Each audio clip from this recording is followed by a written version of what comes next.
સાયલાના આયા બોર્ડ પાસે મારામારીનો બનાવ સામે આવ્યો છે, જેમાં એક જ જ્ઞાતિના બે જૂથ વચ્ચે મારામારી થતા એક વ્યક્તિ ઈજાગ્રસ્ત થયો હતો।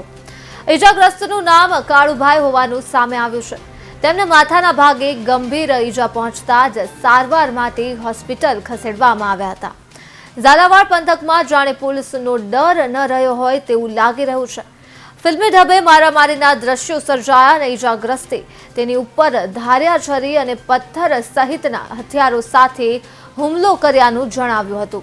તો ઈજાગ્રસ્તને પ્રાથમિક સારવાર અર્થે સાયલા હોસ્પિટલ ખાતે ખસેડવામાં આવ્યા તેમજ ગંભીર રીતે ઘવાતા જ તેઓને વધુ સારવાર માટે સુરેન્દ્રનગર ખાતે રિફર કરવામાં આવ્યા છે તેમજ વધુ તપાસ સાયલા પોલીસે હાથ ધરી છે।